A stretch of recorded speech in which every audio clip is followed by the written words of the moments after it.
First படமே வந்து super hit கொடுத்த ஒரு ஹீரோ, ஒரு சார்மிங்கான ஹீரோ. ஒரு காலத்துல எல்லாருக்குமே வந்து அவர் வந்து ரொம்ப பிடிக்கும். நிறைய வந்து இனிஷியேட் எடுத்தாரு. சில நம்ம வந்து மாஸ் ஹீரோவா மாறணும் அப்படின்னு சொல்லிட்டு நல்லா பண்ணிட்டு இருந்தாரு. இப்போ அதுக்கப்புறம் ஒரு டவுன் வந்தது. ஸோ அது வந்து எப்படி பாக்குறீங்க? ஸ்ரீகாந்த் தான் நான் கேட்குறேன். அப்படியா? ரோஜா கூட்டம் படம் வந்து மிகப்பெரிய ஹிட்டு. அதுக்கப்புறம் ஏப்ரல் மாதத்தில் மனசெல்லாம் நிறைய படங்கள், நல்ல நல்ல படங்கள்லாம் பண்ணாரு. கிழக்கு கடற்கரை சாலைன்னு ஒரு படம் நானே அவரை வச்சு தயாரிச்சிருக்கேன். ஆமாம், அதுதான் வந்து அதுக்கப்புறம் அவர் பண்ண படங்கள் எதுவுமே பெருசாக பண்ணலை. ஏன்னா இப்போ நம்ம படம் வந்து ஓடலை, அதுக்கு நிறைய காரணங்கள் இருக்குது. அதுக்குள்ளே நம்ம போனோம்னா வேற திசை நோக்கி இது போயிடும். அதனால நம்ம அதுக்குள்ளே போக வேண்டாம். பட் எனக்கு தெரிந்து மிக திறமையான நடிகர், இன்னொன்று வந்து இந்த இண்டஸ்ட்ரியை நேசிக்கக்கூடிய ஒரு நடிகர். இன்னைக்கு சினிமாவில் வாய்ப்பு கிடைச்சிருச்சு, நம்ம வளர்ந்துட்டோம், ஓரளவுக்கு பணம் சேர்த்துட்டோம் அப்படிங்கிறதுக்காக அதற்கப்புறம் இந்த சினிமாவை அவங்க டீல் பண்ணுற விதத்தெல்லாம் நம்ம பார்க்குறோம். ரொம்ப ரொம்ப லெஃப்ட் ஹேண்டில் டீல் பண்ணுவாங்க, யாரையும் மதிக்க மாட்டாங்க. பட் அவரை பொறுத்தளவுக்கு ரொம்ப டெடிகேட்டிவான ஒரு ஆர்டிஸ்ட். நீங்கள் காலையில் 6 மணிக்கு ஷூட்டிங்னா 6 மணிக்கு மேக்கப்போட வந்து உட்காந்துருக்கிற ஒரு நடிகர் அவர். ஆனால் அவருக்கான வெற்றி வந்து ஒரேடியாக முடிஞ்சு போச்சுன்னு நான் நினைக்கவே இல்லை. கண்டிப்பாக நம்ம படம் வந்து சரியாக போகலைங்கிறது ஒரு பக்கம் இருக்குது. ஆனாலும் அவருடைய வெற்றிங்கிறது இல்லாமல் இல்லை. அவர் இப்போ நினச்சா கூட அவரால் வந்து வர முடியும். அதற்கான சின்ன சின்ன முயற்சிகள் இருக்குது, அதை அவர் செய்யணும். பட் மன ரீதியாக ஒரு வேளை அவர் வந்து அடடா நம்ம வர முடியாதோ அப்படின்னு நினைக்கிறாரா என்னன்னு நமக்கு தெரியல. நிச்சயமாக மிக திறமையான, ரொம்ப அழகான, எனக்கு ரோஜா கூட்டம் வரும்பொழுது பல பேர் என்கிட்ட சொன்னது என்னன்னா, எம்ஜிஆருக்கு பிறகு ஒரு அழகான ஹீரோ இப்போ தான் வந்திருக்காரு அப்படின்லாம் சொல்லியிருக்காங்க. வித்தியாசமான ஒரு ஆக்டிங் இருக்கும்ல அவர்கிட்ட. ஆமாம்மா, அவர்கிட்ட யாருடைய சாயலும் இல்லாமல் ஒரு தனித்துவம் இருக்கும். எல்லாமே நல்லா தான் இருந்துச்சு. பட் அதுக்கப்புறம் அவர் கதை தேர்வு அவரே சொல்கிறாரு, நான் இந்த மாதிரி படங்கள்லாம் நடிச்சிருக்கக்கூடாது அப்படின்னு சில படங்கள்லாம் அவர் சொல்கிறாரு. நம்ம படமே கூட வந்து அந்த கதையை கேட்டுட்டு இது வேணாம் சார்ன்னு நான் அவர்கிட்ட சொன்னேன். சார் இந்த படம் வேணாம் சார், கதை ரொம்ப மொக்க கதையாக இருக்குது சார், மாற்றிடலாம் சார், டைரக்டரை மாற்றிடலாம் சார்லாம் நான் சொன்னேன். அவர் வந்து அந்த டைரக்டர் மேலே அவருக்கு ஒரு தனி அன்பு இருந்துச்சு. அவர் எப்போவுமே அவர் விட்டு கொடுத்ததே கிடையாது. இல்லை சார் இருக்கட்டும் அப்படின்ட்டாரு. அதுக்கப்புறம் அந்த டைரக்டரால் ஏற்பட்ட பல பிரச்சனைகள் எல்லாமே சேர்ந்து தான் அந்த படம் ஒன்றும் இல்லாமல் போச்சு. பட் அதற்கப்புறமாவது அவர் தேறி வந்துடலாம்ல. இப்போ நம்ம படம் வந்து ஓடலை விட்டுருங்க, ஏதோ ஒரு ஆக்சிடென்ட்னே நினச்சிங்க.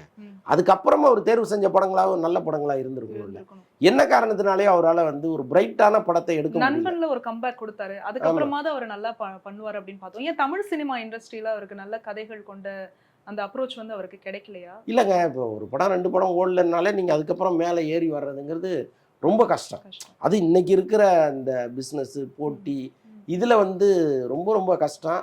அது ஏதோ அவரால் முடியல. அது இப்போவும் ஒன்றும் அவர் எந்த விதத்திலும் குறைஞ்சு போகலை. அந்த பழைய ஸ்ரீகாந்த் அப்படியே தான் இருக்காரு. அவருக்கு வயசாகலை, அவருடைய அழகு சாமிங்கெல்லாம் போகவே இல்லை, அப்படியே தான் இருக்காரு. இப்போவும் முயற்சி பண்ணால் வந்துடலாம். பட் அவர் கையில் இருக்குது. சிம்பு வந்து இப்போ கொஞ்சம் ரொம்ப ஆக்டிவா இருக்காரு, எல்லா கான்செப்ட்லயும் வந்து நிறைய கலந்துக்கிட்டு இருக்காரு. ஸோ அதை பற்றி சொல்லுங்க. இல்லை, சிம்புவோட ஒரு பெரிய மாற்றம் நிகழ்ந்திருக்கு. அது நிச்சயமாக வந்து அது எல்லாருமே இண்டஸ்ட்ரியிலேயே கொஞ்சம் உணர்றாங்க. என்ன காரணம் அப்படின்னா, ஒரு காலத்தில் அவர் சினிமா மீது ஒரு சின்ன அலுப்பு அவருக்கு இருந்துச்சு.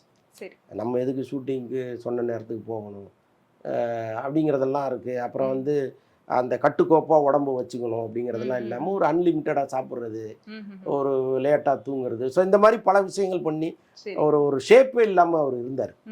அதுக்கப்புறம் வந்து அவருக்குள்ள என்ன வந்துச்சு அப்படின்னு தெரியல, திடீர்னு அவருக்குள்ள நாமளும் இந்த ஓட்டத்தில் ஜாயின் பண்ணணும் அப்படின்னு சொல்லி. ஏன்னா நம்மோடு வந்தவர்கள் அல்லது நமக்கு பின்னால் வந்தவர்கள்லாம் நம்மளை முந்தி ஓடிட்டு இருக்காங்களேங்கிற ஒரு எண்ணம் வரும்போது ஒரு வேகம் வரும்ல, அது வந்து சிம்புட்ட வந்துருச்சு. இப்போ அந்த மாநாடு படம் நடக்கும் பொழுதே பல பேர் இண்டஸ்ட்ரியில் வெயிட் பண்ணிட்டு இருந்தாங்க. எனக்கு தெரிந்த பல பேர் வந்து அந்த தயாரிப்பாளர் சுரேஷ் காமாட்சி போய் மாட்டிக்க போறாரு, தனுஷ் வந்து அவரை வச்சு செஞ்சிருவாரு, இந்த படத்தை அவரால் முடிக்கவே முடியாது. ஏன்னா பெரிய பெரிய ஆட்கள்லாம் தனுஷை வச்சு போராடும் பொழுது இவர் ஒரு சின்ன பட தயாரிப்பாளர், இவர் ஏன் போய் அவர்கிட்ட மாட்டினாரு அப்படின்லாம் எங்கிட்டயே விமர்சனம் பண்ணவங்கலாம் இருந்தாங்க. ஆனால் சிம்பு வந்து கரெக்டாக நடிச்சு கொடுத்த படம் அது. நீங்க எங்கேயுமே இடையில வந்து அவரால் அந்த படம் தடைபடவே இல்லை. ஆரம்பிச்சாங்க, அழகா முடிச்சாங்க. அதுக்கப்புறம் சிம்பு மீது ஒரு பெரிய நம்பிக்கை இங்க வந்துச்சு இண்டஸ்ட்ரியில. அந்த வெற்றி இருக்குல்ல, மாநாடு வெற்றி வந்து சிம்பு வந்து இன்னும் கொஞ்சம் வேகமா ஓட வச்சுது. ஸோ அதுக்கப்புறம் தக் லைஃப், இப்போ அதுக்கப்புறம் வந்த படங்கள் எல்லாமே வெந்து தணிந்தது காடு பெருசா அவர் நினைச்ச மாதிரி இல்லை. பட் அவருடைய பர்ஃபார்மன்ஸ் சூப்பரா இருக்கும். பழைய சிம்புவை பார்த்தா மாதிரி வெந்து தணிந்தது காடுல நீங்க பாத்தீங்கன்னா ரொம்ப பர்ஃபார்ம் பண்ற ஒரு சிம்புவை நீங்க பாத்துருக்கலாம். சும்மா ஓபி அடிக்காத ஒரு சிம்பு அதுல இருப்பாரு. ஆனால் படம் சரியில்லை, அதனால அது ஓடல. சரி. அதே மாதிரி 10 தலன்னு ஒரு படம் எப்போவோ எடுத்த படத்தை முடிச்சு அது மாதிரி நடுவில் வந்துச்சு, அது ஒன்றும் பெருசாக அவருக்கு இல்லை. ஸோ இதெல்லாம் சேர்ந்து அதுக்கப்புறம் அதுக்காக ஒரு உடம்புலாம் குறைச்சி வேற மாதிரி ஒரு சிம்புவை மாறி இந்த படத்தில் நடிச்சிருக்காரு. இந்த படம் வந்ததுன்னா சிம்புவுக்கு ஒரு பெரிய பேர் கிடைக்கும். இதெல்லாம் ஓகே. ஆனால் இந்த வேகத்தோடு இன்னும் அவர் போகணுங்கிறது தான் அவருடைய ரசிகர்களுடைய எதிர்பார்ப்பா இருக்கு. ஆனாலும் அடுத்தடுத்த படங்களை அவர் முடிவு செய்யற விஷயத்துல ரொம்ப ரொம்ப ஸ்லோவா இருக்காரு. இன்னும் ஒரு ஸ்லோவா தான் இருக்காரு. ஸ்லோவா இருக்காருன்னா அதற்கான செட்டப் அவர் கரெக்டா அமைய மாட்டேங்குது. ஆனா அவர் நடிக்கணுங்கிறதுல அவர் தெளிவா நடிக்கணுங்கிறதுல தெளிவா இருக்காரு. என்னன்னா சின்ன பட்ஜெட் படத்துல போய் சிக்க கூடாது. நம்மளை வச்சு படம் எடுத்தா குறைந்தபட்சம் ஒரு 100 கோடி 150 கோடியில அந்த படத்தை எடுக்கணும்னு அவர் நினைக்கிறாரு. ஸோ அதுக்காக ஒரு முயற்சி எடுக்கிறாரு இல்லையா, அதுல டிலே ஆகிட்டே இருக்கு.